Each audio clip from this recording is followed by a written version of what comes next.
Kami grup 8 yang terdiri dari Alvin Aditya Wahyu Permana, Nataya Perdani Kertawijaya, dan Dian Veranda. Presentasi ini akan membahas tentang analisis machine learning terhadap Women's e-commerce clothing reviews.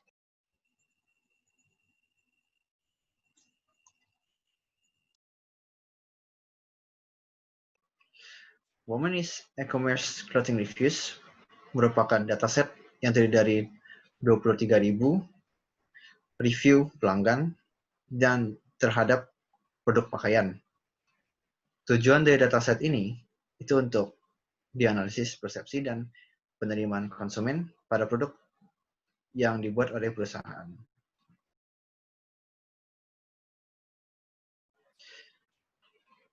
Latar belakang dari analisis kami, perusahaan mulai berlari pada media sosial untuk digunakan untuk memahami pelanggan mereka. Dan perusahaan sudah mulai menggunakan machine learning untuk menganalisis data dari pelanggan mereka untuk meningkatkan produk dan layanan mereka. Presentasi ini akan membahas tentang Women's e-commerce clothing reviews dengan menggunakan analisis statistik dan klasifikasi sentimen.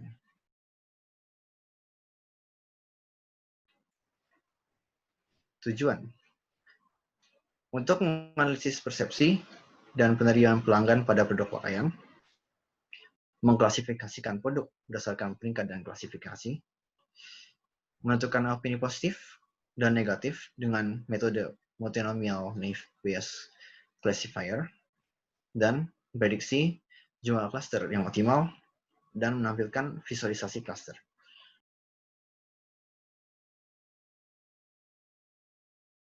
Bagian selanjutnya akan disampaikan oleh rekan saya. Literatur Review. Supervised learning merupakan algoritma machine learning untuk menganalisis dataset yang memiliki label. Label merupakan kategori dari sebuah data yang digunakan sebagai referensi supervised learning. Di supervised learning ini, kita menganalisis dan mendapatkan 3 macam data, yang dimulai dari load data, di mana kita mendapatkan informasi berupa fitur-fitur dari sampel. Lalu yang kedua, kita memproses data tersebut dengan pattern classification. Lalu output yang dihasilkan menghasilkan prediksi yang akurat. Selanjutnya, multinomial naive Bayes. Multinomial naive Bayes merupakan metode yang digunakan dengan memperhitungkan frekuensi masing-masing kemunculan kata dalam sebuah dokumen dan probabilitas. Kelebihan metode ini memiliki akurasi yang tinggi, mudah diimplementasikan, waktu komputasi yang rendah, serta tingkat error rate yang rendah.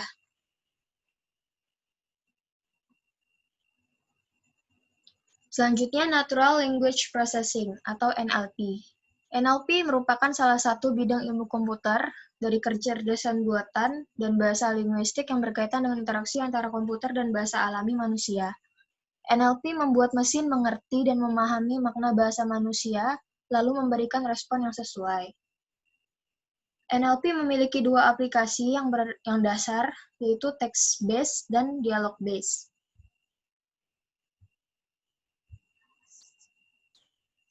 Lanjut, kita menggunakan metode unsupervised learning. Unsupervised learning merupakan algoritma machine learning untuk menganalisis dataset yang tidak memiliki label. Unsupervised learning akan berusaha untuk menemukan relasi dari dataset untuk menemukan pola-pola. Lalu, hasil dari metode unsupervised learning berupa klaster dan analisis relasi. Selanjutnya, ada K-means clustering. K-means clustering merupakan salah satu contoh algoritma dari unsupervised learning. Di sini kita memiliki 4 macam proses. Bagaimana cara mendapatkan hasil unsupervised learning menggunakan algoritma K-means clustering. Yang pertama, initialize centroid, di mana kita mendefinisi titik-titik tengah dari cluster. Lalu, kita cari nearest centroid. mencari data yang terdekat dari titik tengah, lalu kita menghitung ulang posisi titik tengah tersebut, dan terakhir memproses ulang untuk mendapatkan posisi titik tengah secara optimal. Selanjutnya, metodologi.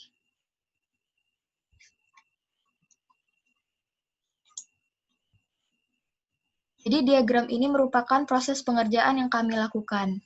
Di antaranya berupa data. Data di sini merupakan sumber yang kami dapatkan. Di sini kami menggunakan data dari Women's E-commerce Clothing Reviews sebagai data yang akan kami teliti yang kami download di kaggle.com. Lanjut, setelah data, kita melakukan data cleansing, di mana data cleansing ini yang kita lakukan ialah mengisi missing value, mengidentifikasi outlier, menangani data noise, mengoreksi data yang tidak konsisten, dan menyelesaikan masalah redundansi data akibat integrasi data. Selanjutnya, ada tes data dan model training atau building. Pada tahap tes data,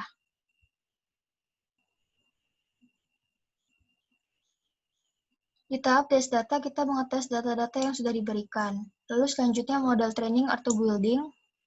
Di sini, model training yang kita lakukan adalah dengan cara mengolah dataset yang telah dilakukan dalam tahap data cleansing yang nantinya telah di case folding.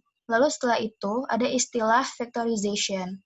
Vectorization ini dapat menggunakan count vectorizer, sklearn, untuk mengkonversi koleksi teks menjadi matriks jumlah token.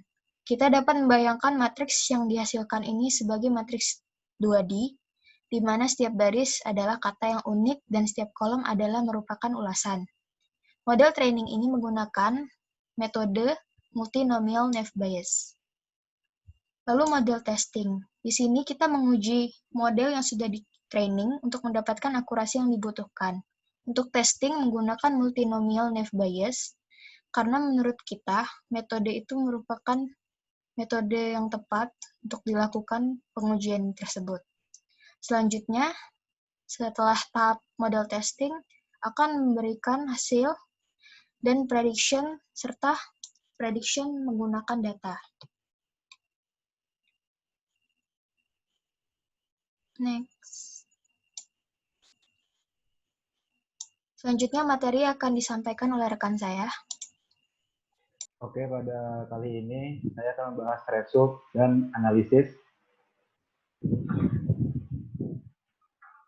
Nah, di sini saya akan membahas result dan analisisnya secara supervised learning.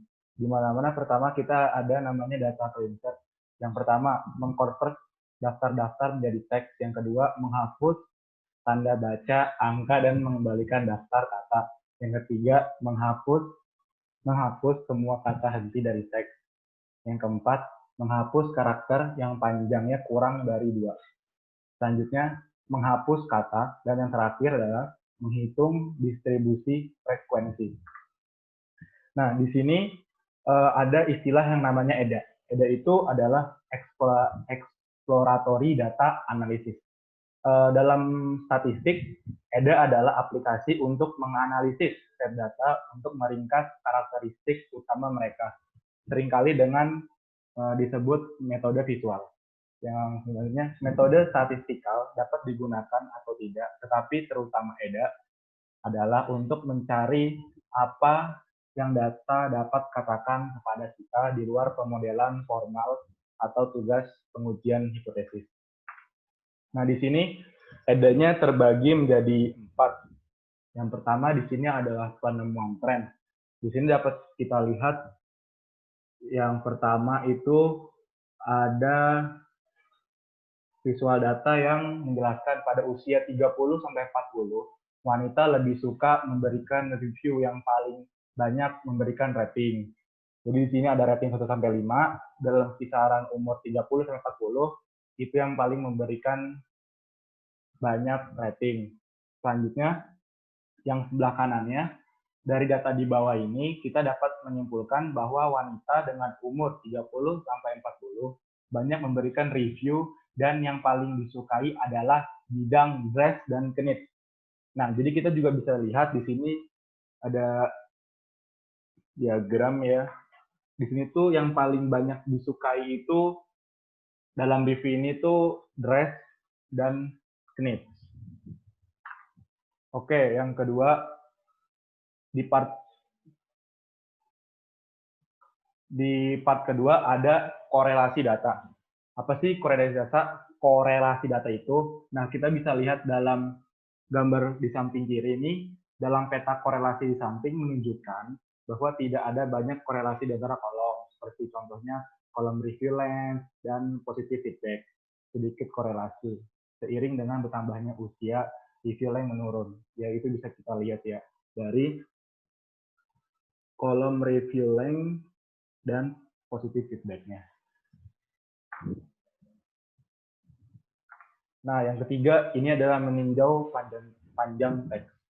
Maksudnya apa? Kita bisa melihat dari box plot yang tersedia dapat disimpulkan bahwa review rating terpanjang di rating 3 dan 4. Maksudnya adalah ulasan yang terpanjang terdapat di rating 3 dan 4. Nah, ini workload. Nah, di sini workload itu merupakan platform berupa gambar untuk menampilkan kata-kata yang sering keluar dalam kolom ulasan oleh pengguna. Jadi workload di sini itu menggambarkan kata-kata yang sering keluar dalam kolom ulasan. Seperti misalkan dress, thing yang hurufnya besar-besar, berarti itu adalah yang paling sering muncul dalam ulasan di kolom komentar. Nah, di sini juga kami meneliti tentang review positif. Jadi, kata-kata positif apa aja sih yang sering dilontarkan di dalam ulasan. Sampingnya juga ada review negatifnya juga. Nah, machine learning classification with algorithm. Kita pertama pakai factorization. Tadi di sini sudah dijelaskan sama teman saya tadi di metodologi. Di sini saya akan menjelaskan factorization-nya itu sendiri apa. Jadi factorization itu digunakan untuk mempercepat kode Python tanpa melakukan looping. Menggunakan fungsi seperti ini dapat membantu dan meminimalkan waktu kode saat berjalan secara efisien. Jadi gunanya factorization seperti itu. Setelah factorization-nya selesai, kita akan mendapatkan kosakata. Nanti kita bisa lihat. Setelah itu kita melakukan training dan testing. Di sini menggunakan multinomial naive Bayes. Nah, modeling. Di sini di modeling ini kita melakukan testing terdapat dua hasil akhir, yaitu dapat menggunakan data dan tanpa menggunakan data. Nah, tanpa data itu mendapatkan akurasi sebesar 95%. Dan untuk yang menggunakan data mendapatkan hasil akurasi sebesar 87%. Nah, ini merupakan hasil yang menggunakan data. Jadi kita men-training datanya. Seperti ini, kayak contohnya rating positif. Jadi rating positif di review file CSV-nya itu bagian nomor 3, itu apa, dan dia keluar. Setelah itu program kita akan memberikan feedback. Jadi dia tuh akan mengasih tahu kalau itu tuh berapa sih ratingnya, 1, 2, atau 3, dan di sini kan 5. Dan di bawahnya lagi adalah mencoba kalau kita menggunakan review negatif, dan hasilnya pun ternyata hasil review negatif di atas itu memiliki rating 1. Nah, ini juga sama.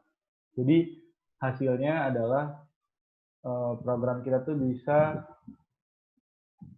memberikan nilai 1 dan 0. 1 itu di mana pernyataan itu yang direkomendasikan dan berulasan positif.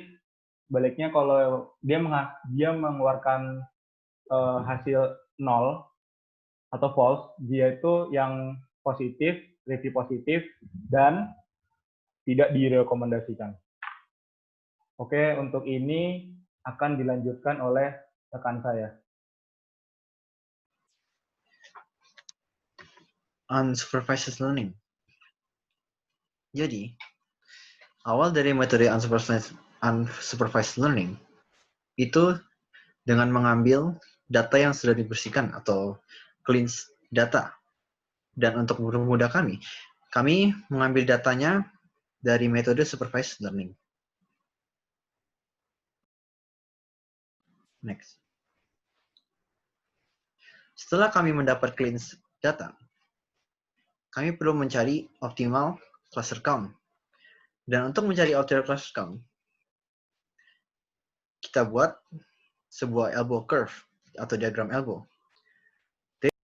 Dari diagram elbow ini, kami dapat melihat skor dan jumlah klasternya. Jumlah klaster ini menandakan skor yang didapat. Dan setiap klaster yang dicoba, itu akan membentuk sebuah curve yang membentuk bentuk lengan. Dan posisi siku dari diagram ini, itu merupakan cluster count yang optimal. Dan dari diagram ini, kami dapat menemukan bahwa cluster berjumlah 6 itu merupakan optimal cluster count. Next. Setelah kami menemukan jumlah cluster yang optimal, kami akan menggunakan data testing dataset dengan jumlah cluster 6 akan di-train model K-means clustering. Dan setelah meng-train model kami mendapat labels. Kami mendapat labels dengan hasil seperti ini. 3, 1, 2, dan lain-lainnya. Next. Setelah kami train model kami dapat memprediksi cluster, bentuk-bentuk clusternya. Dan visualisasi cluster kami itu dapat ditunjukkan pada diagram tersebut.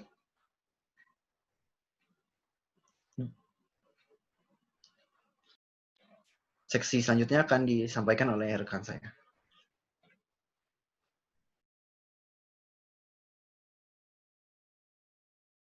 Kesimpulannya, dari hasil penelitian kami, kesimpulan yang didapat adalah bahwa metode multinomial Naive Bayes dapat digunakan untuk menganalisa data dari Women's E-commerce clothing reviews dengan hasil akurasi 95% diteliti tanpa data dan 87% diteliti dengan menggunakan data. Dengan nilai akurasi yang tinggi ini, kami dapat menyimpulkan bahwa algoritma multinomial Naive Bayes berfungsi dengan baik dalam data teks. Lalu, dari hasil penelitian yang telah dilakukan, kita dapat simpulkan bahwa data dari Women's E-commerce clothing reviews memiliki jumlah klaster yang optimal sebanyak 6 klaster dengan visualisasi berupa histogram sebagai berikut.